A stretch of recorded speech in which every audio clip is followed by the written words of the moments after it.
Hello, and welcome to All the Grief, a regular podcast for all those who have been touched by grief.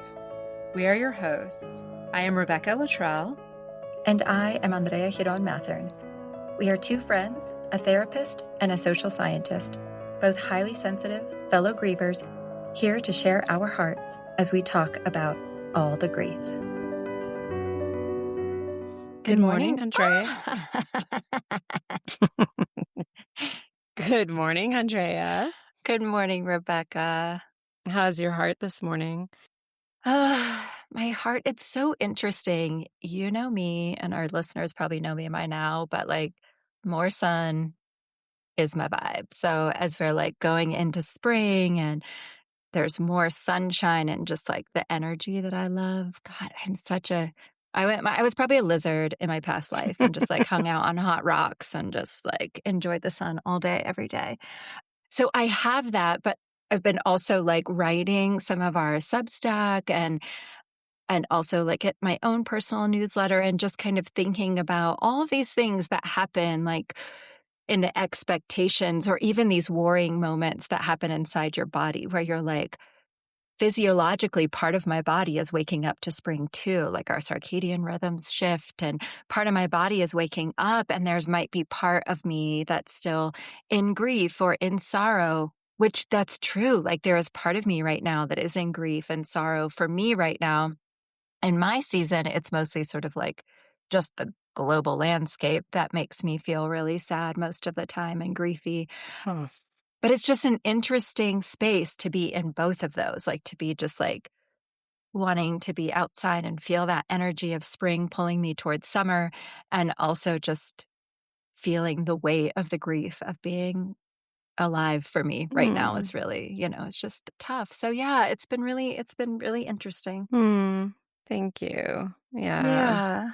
How is your heart this morning? My heart is a little worried, a little distracted. I think, it's pet stuff. So we have an asthmatic cat. And when he has an asthma experience, it's he doesn't really cough or wheeze all the time, but he just got really lethargic yesterday. And I was doing my best to avoid an emergency vet situation. But really last night, whenever I slept next to him, which usually I do not because he meows all the time, but he doesn't when he has asthma.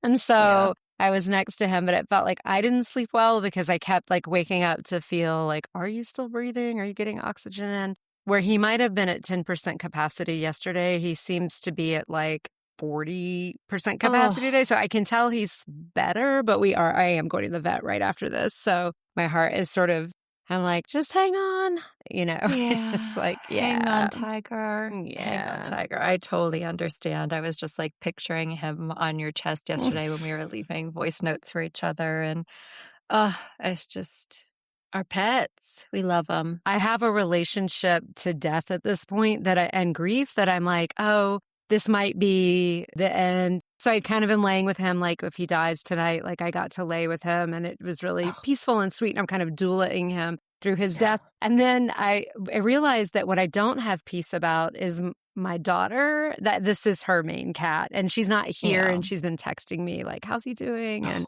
I'm I have to take care of him for her. So even though I might be it'll be okay if this is your time, buddy, I'm but please hang on. Just for because we're about to move and I don't need her to go through two transitions at once. Yeah. Yeah. Oh my goodness. What a perfect segue. I know. Well done, right? Not even planned. It just came out. Yeah. So yes, today we are going to talk about these life transitions. I'm so excited to have Morgan Rich on today. He is the founder of The Beyond, a modern sanctuary for people who refuse to let culture define their inner life. This totally sounds like our jam, Rebecca. I know. He is also the author of The Invitation Beyond, a guide for men, young people, and families seeking steadiness in this unsteady world. The Beyond is a place of refuge and training where safety and challenge coexist, where people are deeply seen and strengthened. Men come to reclaim integrity and aliveness. Young people come to cross threshold into meaningful adulthood. Women and families come for depth, support, and emotional health that lasts. Morgan's work all centers on presence, daily practice, and emotional maturity, what he calls training for the unknown, which we'll talk about. Building the inner capacity to remain steady, relational, and courageous in these uncertain times. So, welcome to All the Grief, Morgan. Welcome. Thank you so much for being here. Really, really nice to be here today. It's lovely. How is your heart? Yeah, well, certainly sending love to Tiger and your daughter. Thank you. Yeah, Rebecca, just thinking of that. And just I noticed myself tickled by your opening when you both talked at the same, like those, those fun moments of, we're going to get a little bit sloppy and there's no perfection and we just get to be with what's here and allow that to dance into the world. And that just always like relaxes me and makes my heart just happy to be in spaces like that. And then I noticed a little bit of nervousness, some excitement, some nervousness of always curious what's going to come up. Talking about grief is a big topic in so many different ways. And what else is there?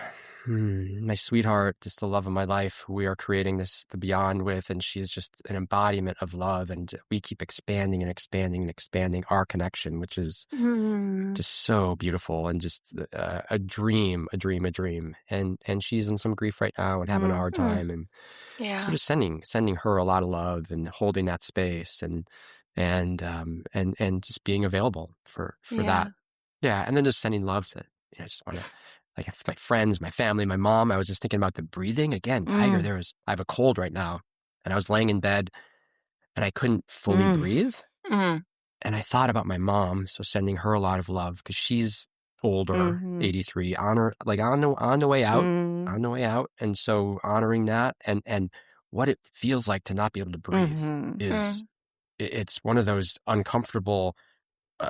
Scary. I call it training. Yeah. Scary. It's super scary to not be able to breathe and like bring enough oxygen into our bodies and then how dependent we are. And so I would say that's how my heart is holding all of that. And then I hold all of that in my practice and able to be with it and the nuance and the deliciousness of it all. So your heart is so human this morning. So human this morning. Yeah. Well, Morgan, thank you for that beautiful share. I think so many of us, we are in so many different places at once. And so our heart is experiencing, Rebecca's heart is here and with Talia. Rebecca's heart is here and with Tiger. Our hearts are all over the place. So I appreciate that. And if it's welcome, send love to your love as she traverses this season of grief. Thank you. Yeah. Yeah, and well, your for mom. sure. Yeah.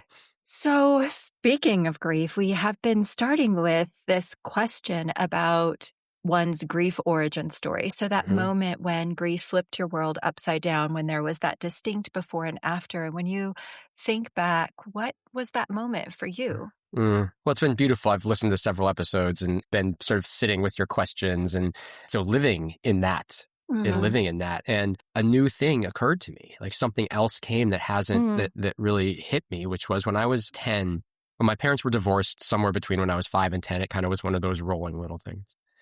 My dad, I lived in Chicago. My dad ended up living in Vermont.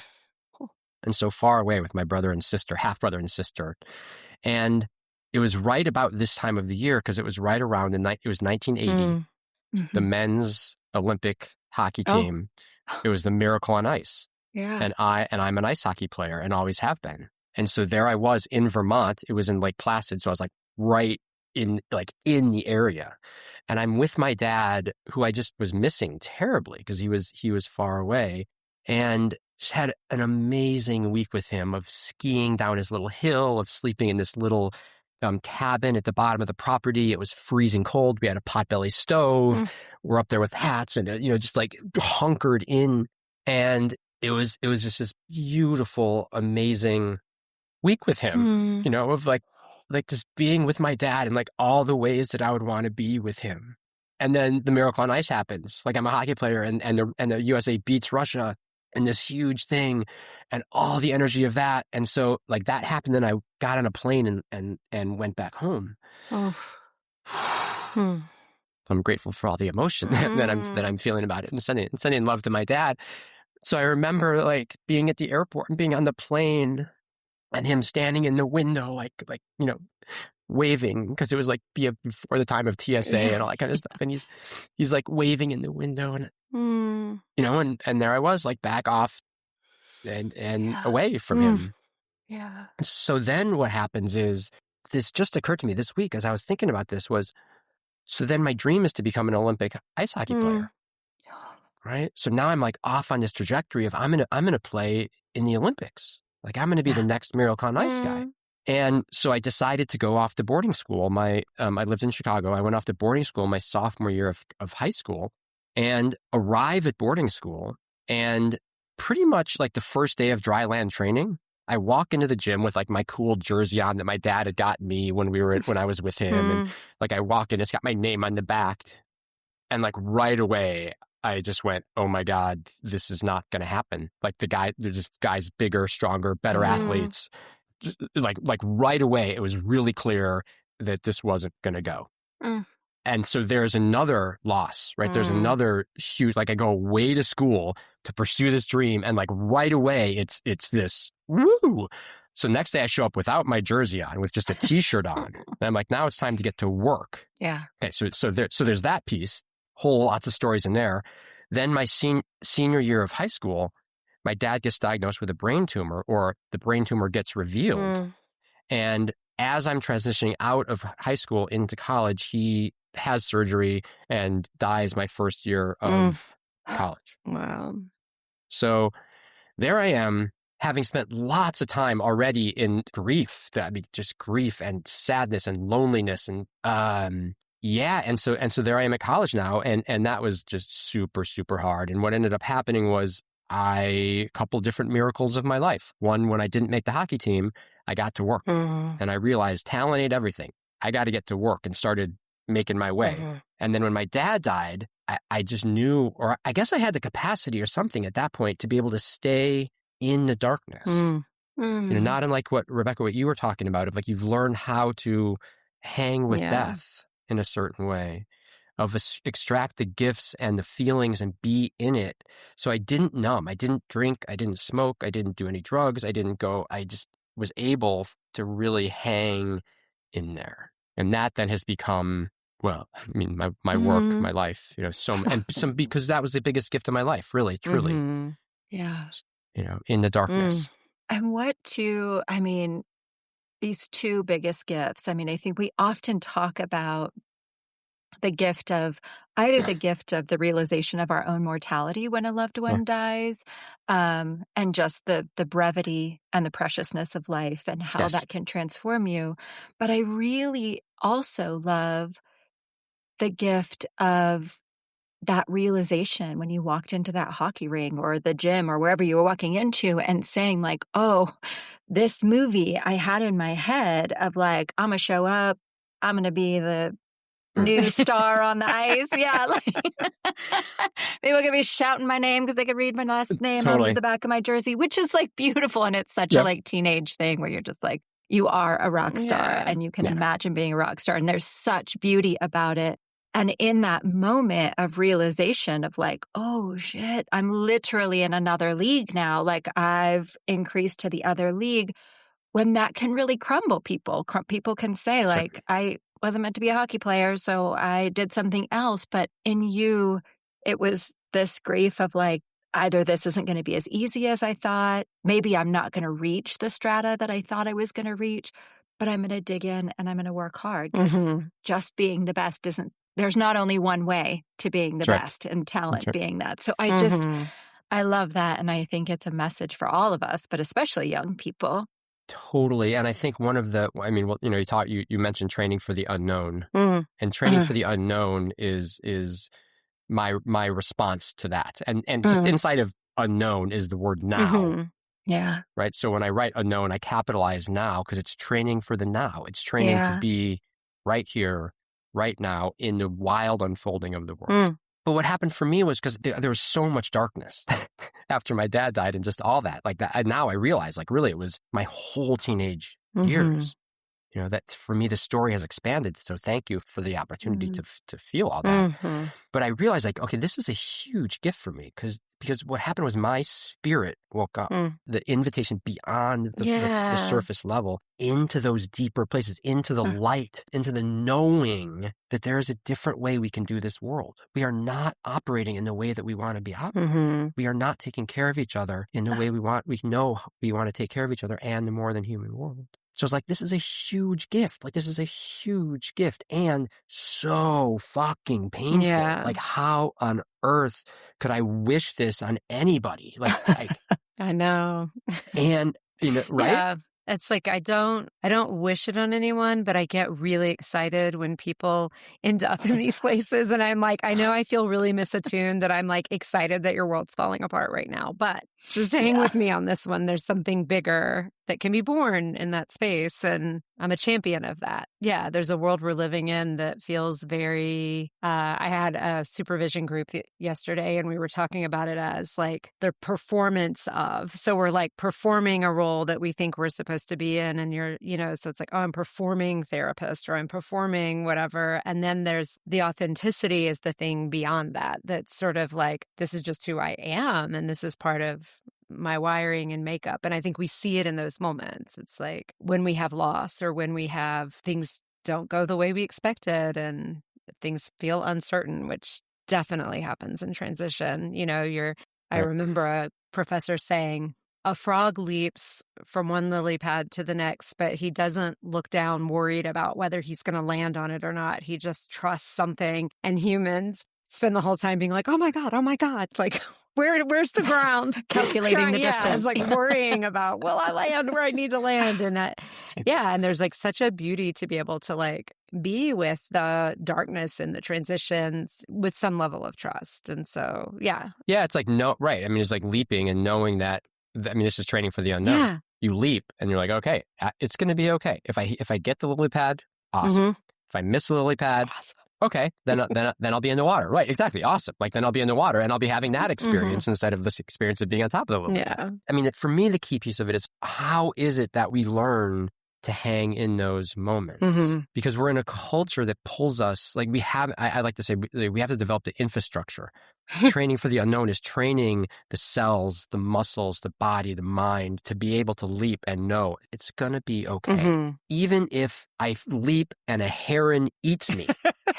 I become a heron. Right, exactly. Then it's like, okay, so like that happened. Like we know that life is like there is death in life. And Rebecca, you went there with Tiger, that's part of life is that things and beings die. I mean, that's what, we all know that. Yeah. And so being ready to just say like, okay, this is really, really hard and it's okay. Yeah. Yeah. For me, it takes training of the nervous system. We don't learn that in the school system which I think would be one of the most valuable things to learn. But no, we do not learn that in the school system. Oh, I have notes. One critique. Yeah. One critique of the school system. Just one. Just one. That's the one reason. And I think also, I mean, absolutely like this nervous system reset because we are so wired to seek safety, control outcomes, those kind of things. And I think also the freedom to like recognize that we have expectations, hopes, aspirations that don't always get met. And I think sometimes we hear like, what is meant for us will be ours. And it's like, when I'm not in the shit of it, I totally believe you.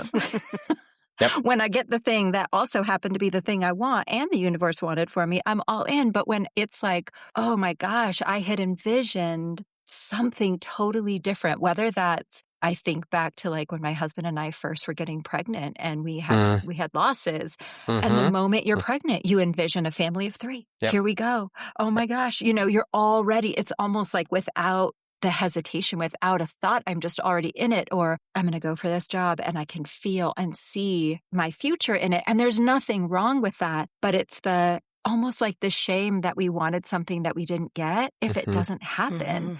And then I feel like the complexity of grief on the other side of like, well, why are you sad? You can still have another baby. Well, why are you sad? You still have a great job. Well, why are you sad that, like you weren't meant to be there anyway? It's like, but I don't know, but I am sad. Yeah, and it's like when I lost the dream, Yeah. it would have been just so easy to crumble in, and for some reason I didn't. Mm. That was Yeah. I would say like the spirit engaging in a Right. certain way. Well, this is the question I have, because you mentioned that it's like, what's the thing that someone has that gets them to have almost like a framework or a paradigm that says, I can get through this. And so I imagine sometimes even when you're working with people, you find people who actually don't have that. I know I encounter that in my therapeutic practice, and it's like, what's that magic? How do you start to walk people towards finding that if they don't have it? And how do you find out that they do have it? Where those things come Yeah. from is. Yeah, I mean, I think I have a general. Well, I mean, one thing is like one of my spidey senses and one of my just superpowers in the world is being able to see the biggest part of people. Like I can see their light. Like I can see them fully expressed, and I just believe that's in all of us. And what's happened is that especially, well, I don't know if especially as men, but for sure as men, that as soon as we start to shine the light, I mean, this is true of everyone. The culture doesn't necessarily want us to be shining that brightly. And so there's this sort of fight to really bring our light forth. So then it becomes this, okay, how do we build the infrastructure? How do we build the bridges into that biggest part so that they can start to feel it, really believe like, no, I have this beautiful gift to share, that thing that shows up in the dark. And so for me, it starts in the daily practice of just sitting for 5 minutes quietly and learning to say, okay, here I am right here, and I can do this breath. I know how to do this breath right here. And even in the darkest of time after my dad died, I could sit and go like, okay, I have no idea what's going to happen tomorrow or 5 minutes from now, but I can breathe and be right here, and I'm okay, and it hurts, and I'm not dying. And now I can do this breath, and I can listen to the wind and the trees, and I'm home here. That's where it starts. And then we start to turn the volume up and turn the texture up. So start to bring in some discomfort into that equation. So training is about, I often use cold water or breath retention or even like a yoga class. But so now I get into cold water because I live in the Pacific Northwest and there's beautiful waterfalls. I like being in the waterfalls. So I get into cold water and I go, okay, now here's a lot more sensation, right? Sensation that I want to call, that my brain is doing all this whole thing, but really it's just sensation. And I can now do this breath right here in this cold water with a higher volume, with a higher intensity. And it doesn't matter how long I stay in the water. This isn't a contest of trying to, I'm in the coldest water for the longest time. That's that old like masculine paradigm comparison thing. This is about nervous system training. This is about training ourselves to be able to be in those moments. And so that then we're starting to learn like, okay, here I am with more intensity. And I'm able to just keep my system calm. And what happens for me is that I would get into the water. I would stay for 3 seconds because that was a deal that I made for myself. I don't need to stay for any length of time. I just get in and I have to have a moment where my whole body and my brain and my thoughts and everything are calm, that I'm okay. And then I can get out. So then I get out, and then it's important how I tell the story of that was amazing. Like I got out, I came outside, took my clothes off, got into the river, stayed for 3 seconds, and then that was amazing. Instead of, oh man, like I only stayed for 3 seconds and it was kind of lame, and like, I should have stayed longer. And if I was like cooler, then I would definitely stay longer. And I would, and so now, it was Jessica talking about on your podcast, talking about the second arrow, right? And that's the second arrow, really navigating the place of saying like, okay, hang on a second. I just did something really courageous and really strong. And in that way, we're starting to build the capacity of ourselves to be in adversity, to be in the transitions. And so that then when hard things happen, when a lot of stimulus comes in different ways, Tiger is sick, your daughter is having a hard time, instead of being like, oh God, it's cold, and like, you're just like, okay, so I can be right here. Yeah. There's still more stimulation. There's more sensation. There's more hard things. Yeah. And it's okay. Like, it's okay. Yeah. It's beautiful. I talk to clients about this and say, becoming aware of the story that we're telling. So it's, a lot of times that is what people's suffering is the story they're creating about what's happening. So first I'm just like, let's pull out the facts. This is what's happening. You didn't get the job. you applied for a job and you didn't get the job. The story you're making up about that is, I'll never get a job. No one likes me. I am a I'm terrible incompetent. interviewee. I'm Yep. incompetent. It's too competitive. It's like, you just didn't get that job. What are other stories you could make up? And so we just That's spend right. time working on that. So I love that, because it is, and as you were telling it, it's funny that you feel like you just kind of re-encountered the story, because I'm like, that story of the hockey team is this. Like, it's right. It's like walking in and being like, Yeah. it's going to be great. I'm going to be the star. And then you're like, oh, that's not what's happening. What's the new story? I'm going to come in. I'm going to dig my heels in. I'm going to work. This will be a story of hard work and not ease. And that is also okay. Yep. So it's just, yeah, it's beautiful watching the ways that we navigate that. Yeah. Right. And it was an amazing moment in my life. There I am alone. I'm alone Yeah. at school, Mm-hmm. which boarding school is a crazy thing, because like it's Yeah. like a bunch of teenage Sounds boys terrible. alone in their Right. in their rooms. I was just like sitting there like with and just to name like, you know, what's happening today. It would have been way harder for me to Yeah. be there today, because there's like Yeah. such easy access to porn, video Oh, games, sure. Yeah. phone, Right. any kind of numbing activity is right Right. there. Mm-hmm. So that ability, I was just joking with Right. my men's group the other night. We were talking about you get on the train, to go to work or whatever, and everyone's on their phone. Mm-hmm. And it used to be that you just Yeah. sit Mm-hmm. and have to feel and think and look at the trees That and used to be my notice the people. favorite. Yeah. Right. Where it would be, Yeah. there wasn't as much stimulation, there wasn't as much distraction, there wasn't as much. So I feel for the young guys. I mean, I feel for people Yeah. today. And again, Yeah. it's part of the infrastructure piece. We aren't learning to be quiet. Hadley and Mm-hmm. I spend most of our day in quiet together. Mm-hmm. We're talking, but there's not music or podcasts or noise. We're Mm-hmm. just present with each other.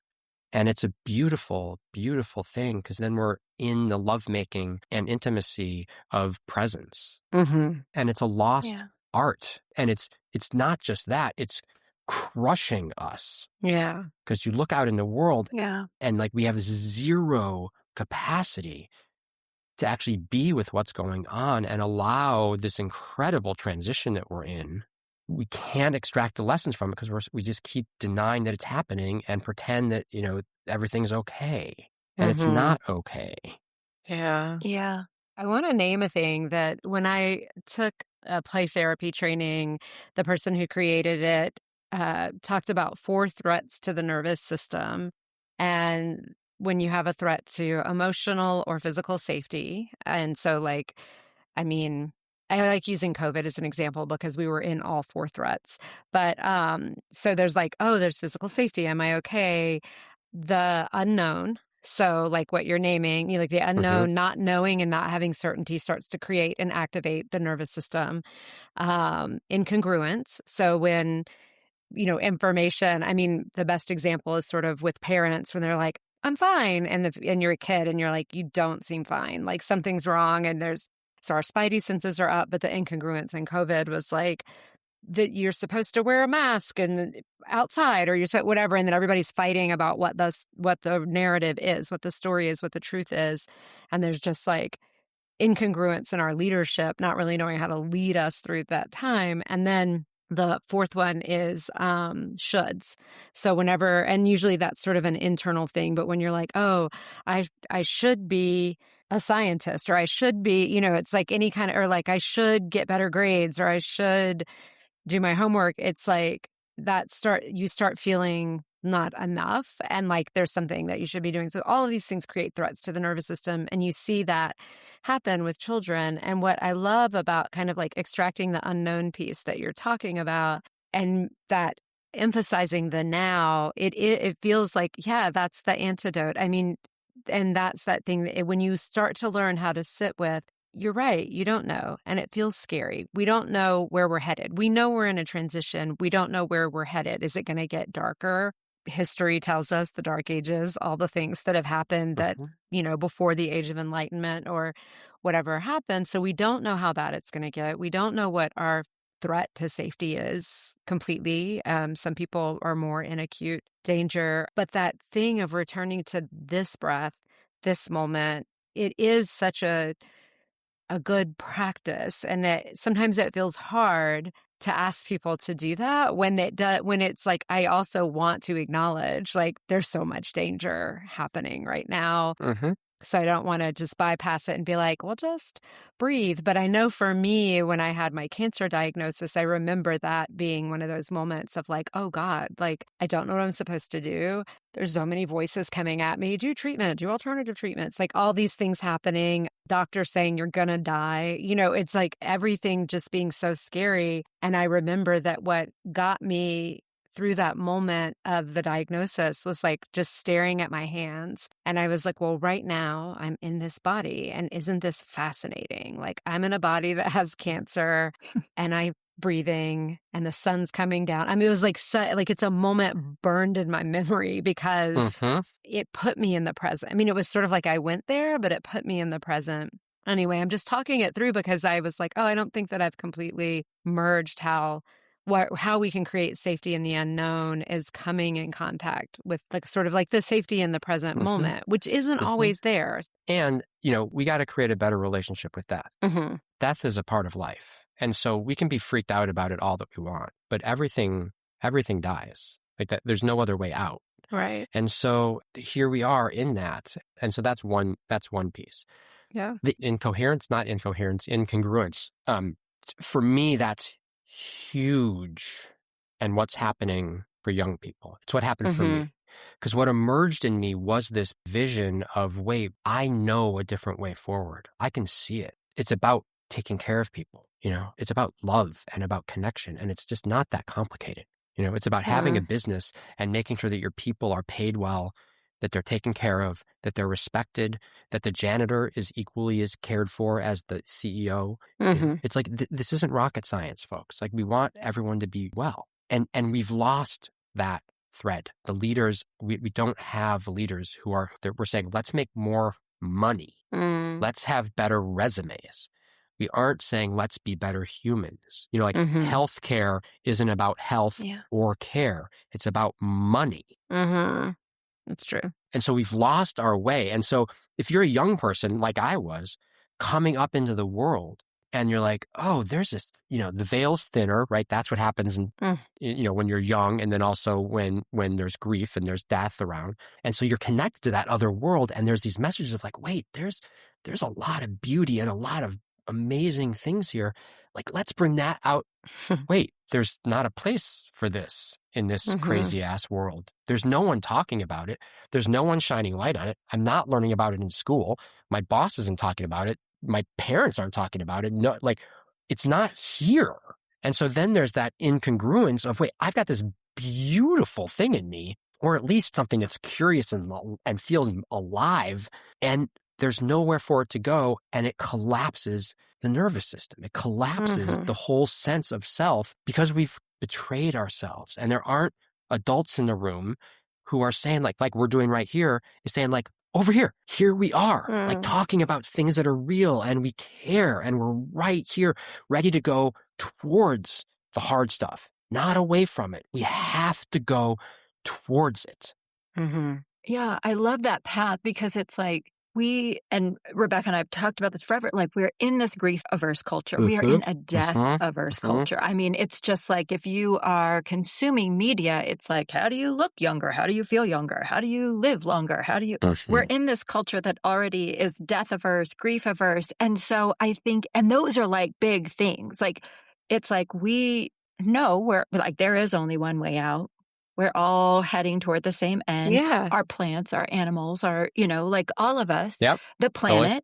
I used to work with scientists, and I'm like, at some point, our sun gobbles us up, that's far away.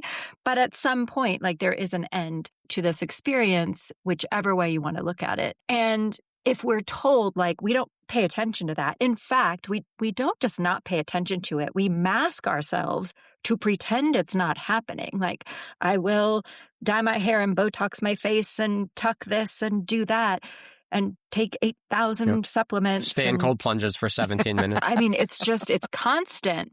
So if we can't we're told not to talk about that, but not to even allow us to pretend that is happening. How do we deal with these other ways in which life does not go the way we want it to go. I just keep thinking about, like, I love what you said, who shows up in the dark. And I've been talking to my Nice. boys. Rebecca and I both homeschool our kids. And one of mine, he's not in traditional school. If he was in traditional school, I'd know exactly where he heard this. But he was like, I just can't focus, Mommy. And I was like, Mm-hmm. no, no, we're not doing that. We're not doing that just Yeah. because I'm teaching you multiplication. No. But I've really, like, we spend time talking about who's talking inside, who's showing up in the dark, who's showing up in the dark and saying, I can't focus, I can't do this, I don't like this, the moment it gets hard. Mm-hmm. I love that, who's showing up in the dark. And so we've been working on changing that voice, because I was like, Puppy, I can tell you till I'm blue in the face that you can focus, that you are excellent at doing this, that you try Yeah, hard when things are difficult. that's right. But if you don't tell yourself that, Yeah. I can't make you believe that. And so it's just through those moments of guiding each other. And when we don't have a society that tells us, I can navigate this too, I can navigate aging, I can navigate my body breaking down and not being able to do the same things today Mm-hmm. that I could do 20 years ago. So it's just interesting. And I just love that idea of who shows up in the dark and how do we shift our internal conversation, but then how do we vocalize that to just what you said? Be like, and we can Right. talk about that over here. We can talk about the disappointment and the grief with life not being the way we wanted it to be. Yeah. Well, I mean, if in case it's not super obvious, that work that you're doing with your son, not the math work, the multiplication, I mean, that's meaningful on some level, but that other piece is golden. I mean, like we said, like that's what we ought to be, teaching in schools. How do we navigate these pieces?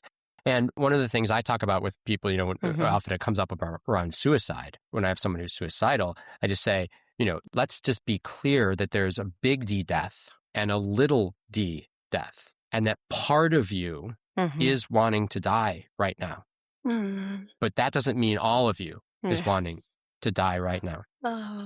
And so when we talk about transitions, what we start to talk about is that we are constantly living and dying.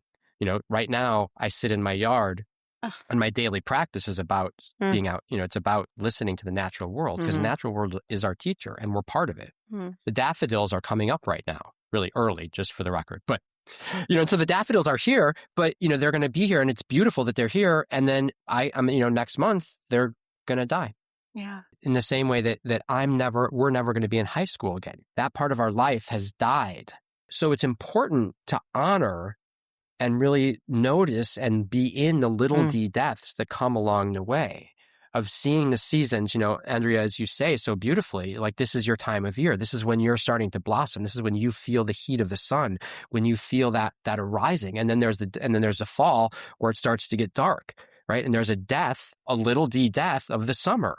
That is now a transition. Yeah. The leaves fall off the trees. They die. They become part of the soil. And then here we go again. And so as we get better at the little d deaths, then what happens is when the big D death comes, it's a little bit like, oh, hi, friend. I've been expecting you. Because we're training ourselves for knowing that, when you don't get the job, it's like, okay, there's a little d death of my expectations, of my hopes, of my whatever it might be. Yeah. And it's okay, because what I know is the leaves do die and they become part of the cycle. And so this not getting the job can become part of a different cycle that then launches whatever is coming next, the leap off the lily pad of, okay, I don't know what's coming, but it's going to be interesting. The little d death. I love that, because I think it's like getting comfortable with that being okay and thinking of it as cyclical. Because I think we also get really entrenched in an identity of, I am I work at a museum. Like, that was part of my identity. And it was a death that took me years to, like, fully let go of like, there's still an expectation that I be that person. How can I fully let her die and, like, be grateful for her? That was, like, super exciting and fun and amazing. And I'm totally okay that she's a line in my obituary now. I just love that. And so then again, part of the training for the unknown is coming home and go, like, I've got me. I don't need to be a librarian or a dad or make this amount of money or Like, I don't need any of that stuff to be okay. Like, it is part of me, but like, I'm okay. I'm okay right here with just being with this breath, with this beautiful moment of life in this wild unfolding experience. And so that's huge, is like, is that, because then it allows you to separate out that, okay, I'm not a librarian anymore because I got fired or whatever. It's like, okay, great. Now something else is coming. Yeah. Not only is it okay, to experience death, to go be in these transitions, it's actually incredibly beautiful and meaningful because things start to break open when we go towards the unknown, when we go into the difficulty, when we trust that if I just take this step or follow this thing, then really interesting things start to happen. And often things break open. And now they don't always break open. They don't always break open in like rainbows and joy and everything great. Sometimes they break open in more challenge. But that's again, that comes back to the stimulation of the cold water of like, okay, this isn't good or bad. This is just sensation. Yeah. I can make it good or bad.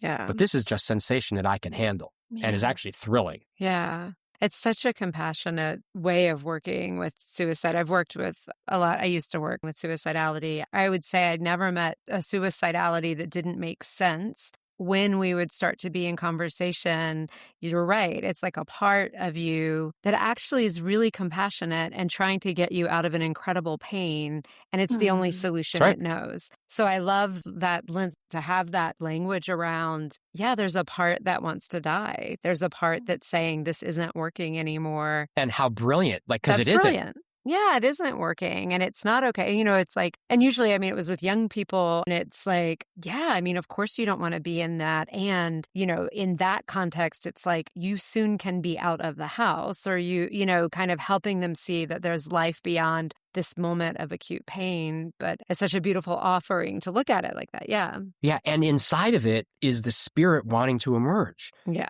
Is something beautiful in them it's there and it can't find it's like stuck under all the expectations of I got to get good grades and go to the right college because that's how I get, all this stuff. And like the soul isn't going like, if I go to Harvard, I'm going to be great. The soul's like, I don't give a crap if you even, it doesn't even matter. It reminds me, this is for the Goonies generation. So it's wedged right between Rebecca and just past me. Like we're the ones who were not quite millennials, we're not quite Gen Xers, but Empire Records, which I've quoted from her for 1,000 billion times. And she's always like, I haven't seen that. And I'm like, I'm still going to quote it to you. That's fine. In it, there's a young woman named Deborah, and she's really struggling. And she's acting out. She's shaving her head. Like she's just these dramatic changes, and she's having suicidal thoughts. And so they have a funeral.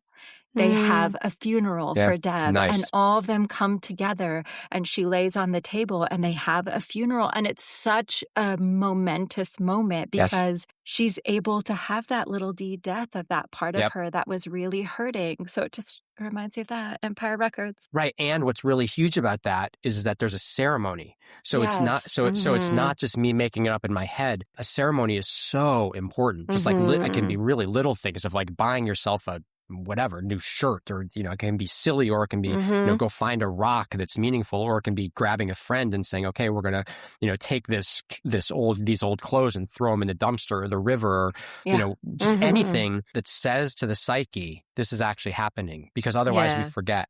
And then when we forget, because it's like I had this woman go on this beautiful trip, she went down to Peru or something and had this huge transformation. Her spirit engages, she comes back, and like a week later literally like forgot that she had gone. So I was like, we got to like buy something. And I think this is the reason, this is Morgan's theory of why they would have tattoos, or they would scar each other, or they give them a new name, so that you come back from an experience of wholeness from a little D death, from a ceremony, and you get a tattoo, and so then you can see like, oh, that actually happened.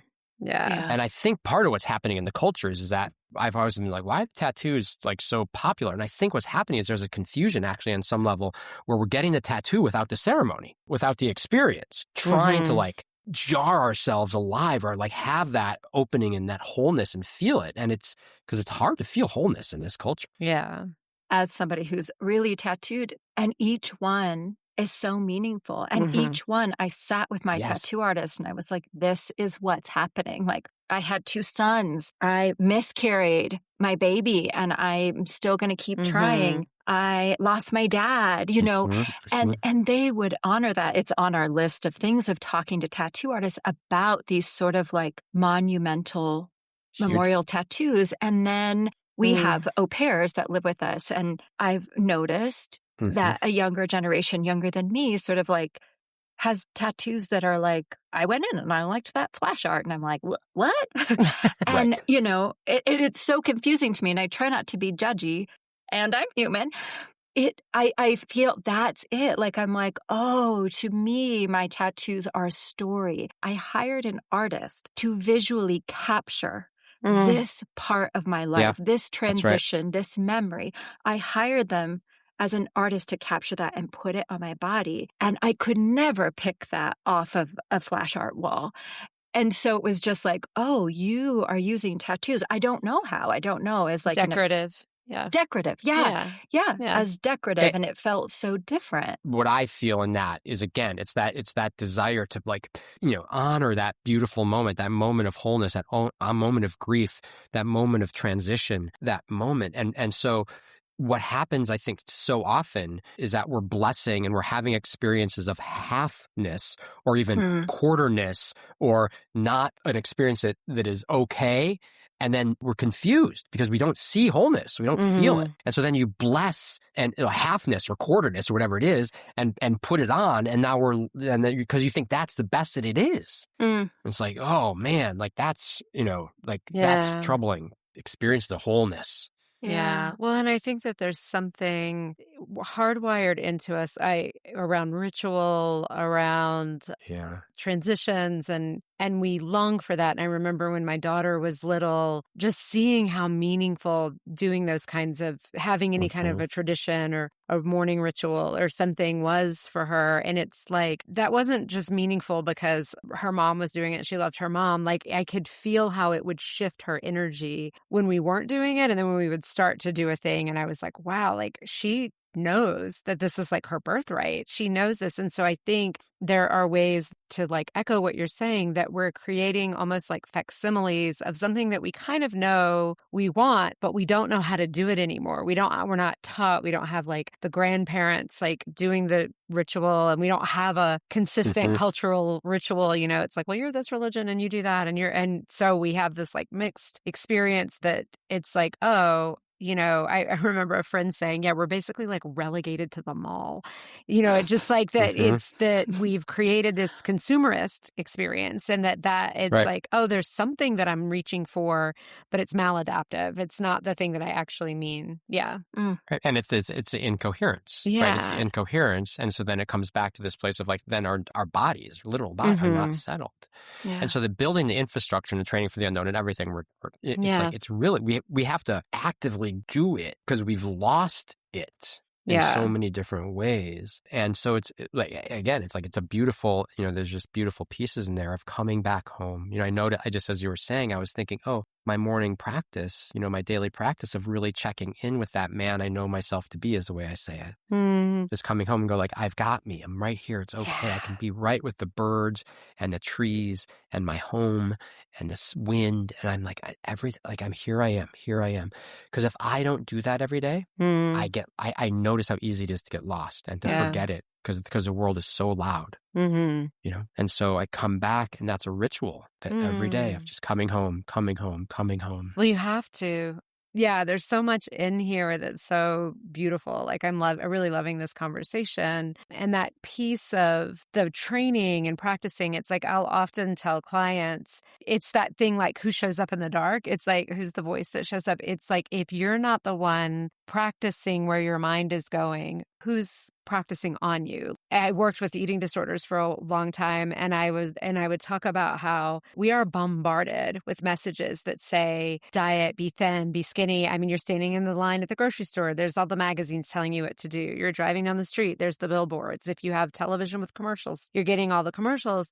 And it's like, do you know how much counter information you need to be putting in to the vessel of you to have a different message? Like this message is ubiquitous, and it's your aunts and it's your whatever, it's like your family. And so I would be, like be intentional, follow all the threads of people who are like body positive, aging positive, like all the whatever. It's like just work for that, because this world is trying to redirect us in a way that's not benefiting us, but benefits the bottom line, Sure. all of those things. Yeah. Yeah. And so it's that holding of self. Mm-hmm. And part of this is training for the unknown and all, being with grief, being with death, all of this. It's really revolutionary. Mm-hmm. It is dangerous to Mm-hmm. the culture. Oh yeah. Because when you turn your device off, when you do what you just said, which is quiet all the advertisements and noise, then you aren't controllable.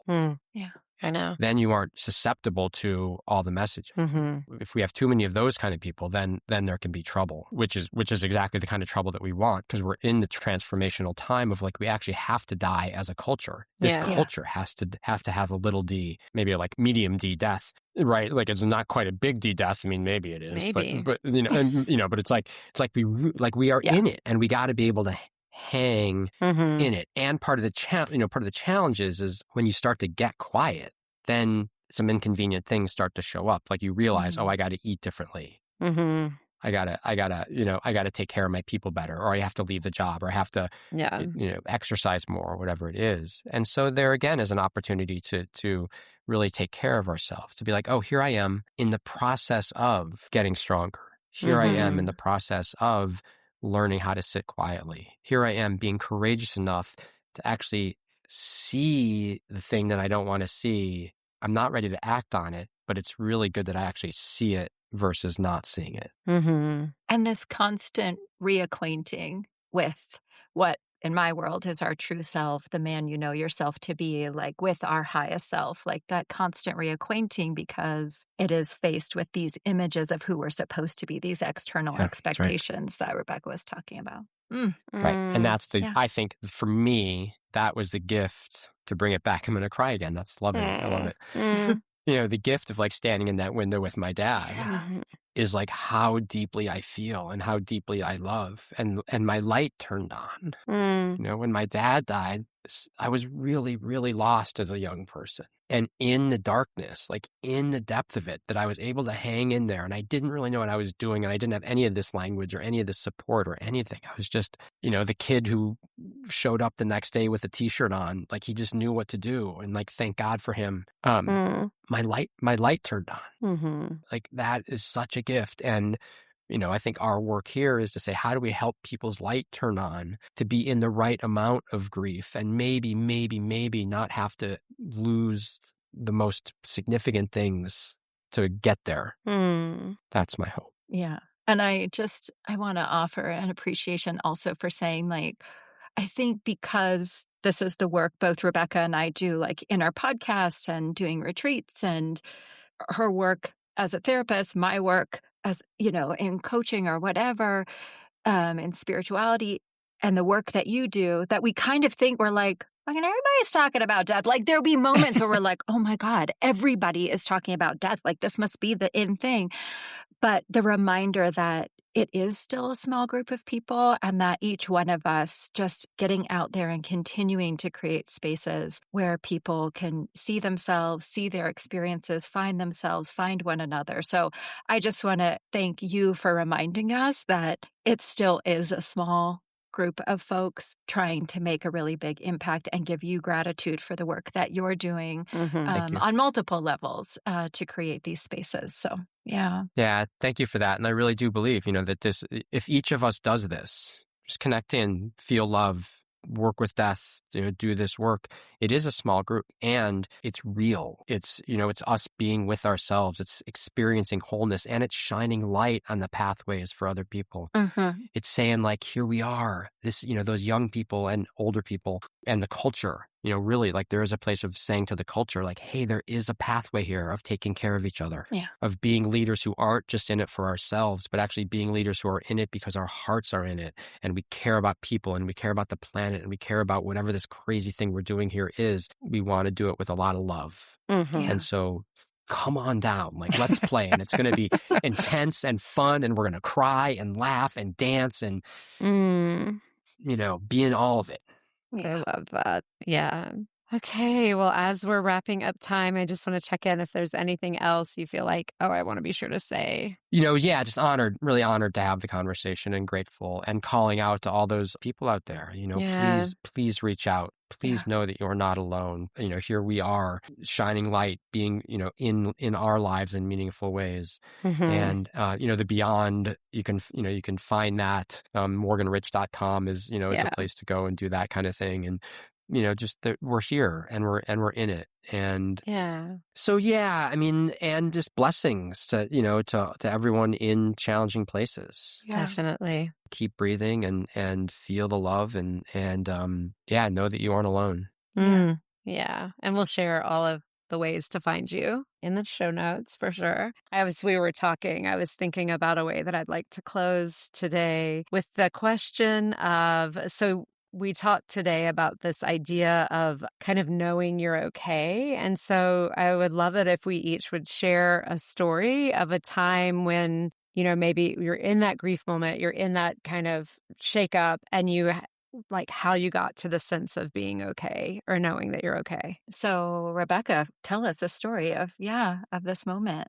So it's really interesting. It was coming up for me today as we were talking that a memory, and I was probably 12 years old. And I was we talk about this often on the show. Like I was just like a depressive child. You call it emo, I didn't call myself emo. I just called myself a realist. And I was like real about how awful life was and just felt sorry for myself a lot. And my best friend would always say, stop feeling sorry for yourself. And I was just like, well, who else is going to?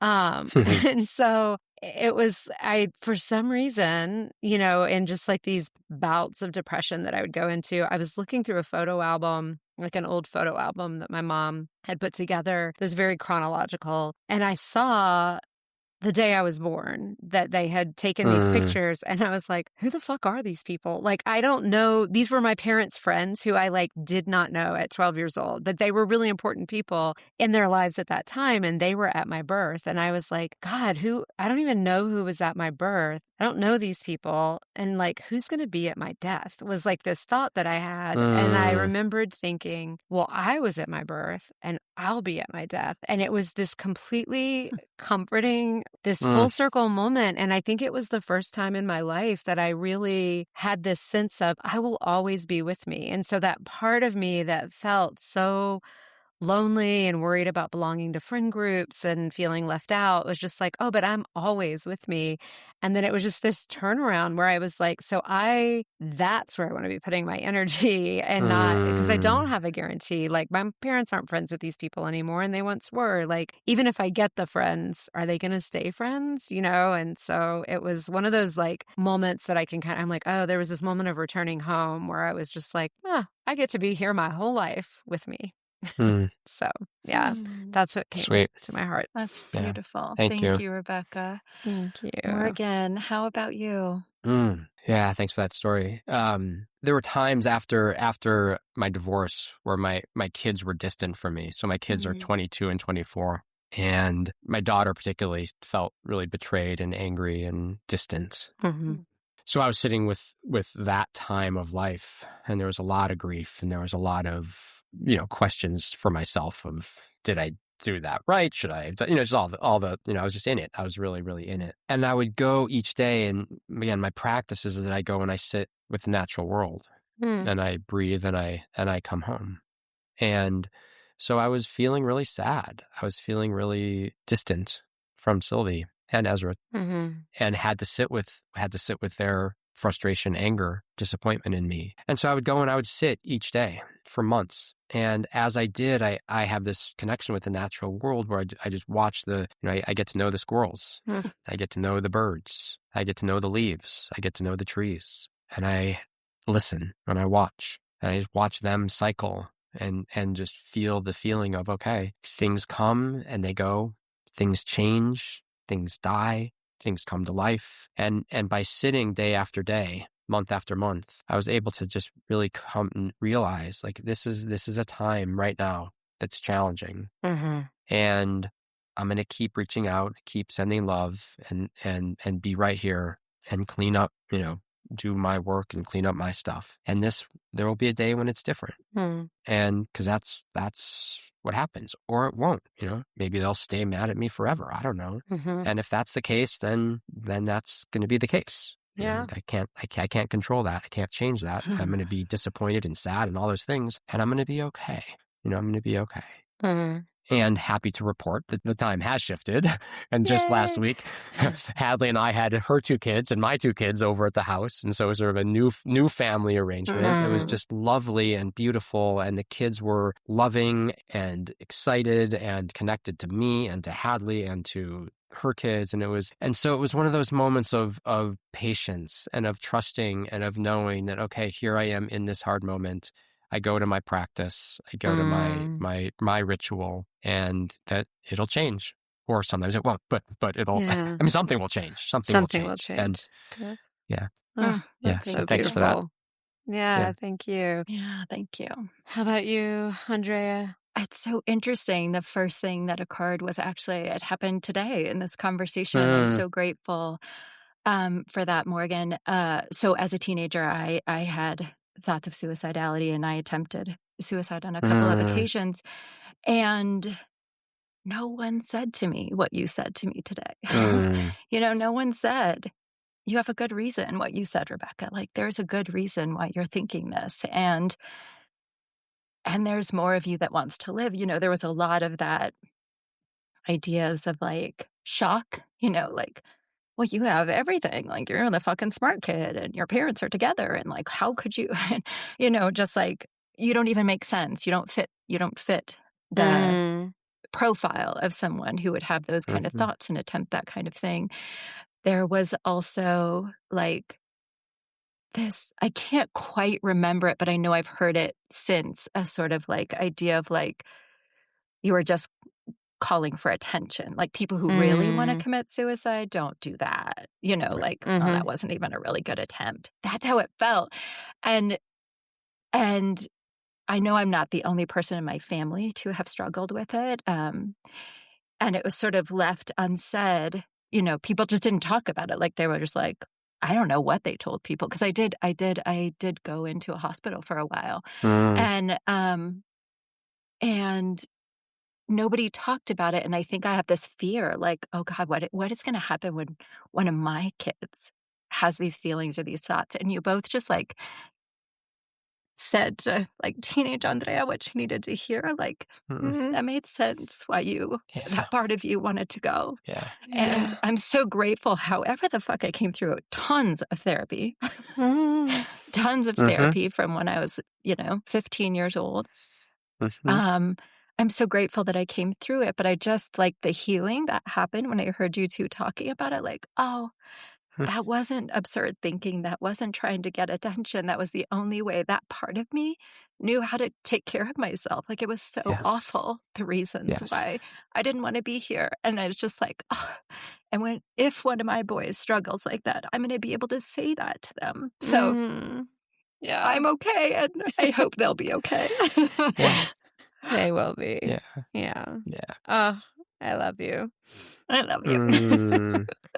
I love you guys too. Yeah, we love you. Oh, beautiful. Yeah, this has been such a beautiful conversation. I mean, so moving. I'm like, oh, I don't always go back. I mean, I edit all the episodes, but I'm like, I can't wait to hear this one again. I'll be editing it soon, because I just was like, oh, there's so much rich for me to even take into therapy sessions with clients.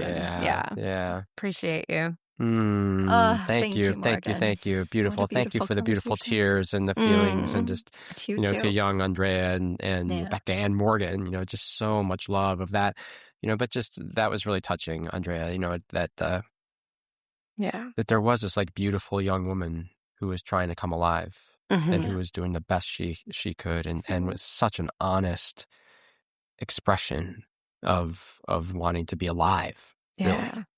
Yeah. And not knowing, trying to figure out a way to do so. Thank you. Thank you. She hears it. Sending her so much love. Thank you. Thank you. What a beautiful conversation. Oh my gosh. All right. If you're not crying, I don't know what's happening. Why are you here? Oh. Yeah. That's right. Love the Okay. tears. Yeah. All right. Love to both of you and to all of our Thank you. listeners. Thank you Yeah. so much. Thank you. Thank you for listening to this episode of All the Grief. You can find us on Instagram at All the Grief Pod. And please take a moment to rate our podcast and share us with your friends. We'd love to keep expanding our reach to all the people who could benefit from conversations on grief. Take care.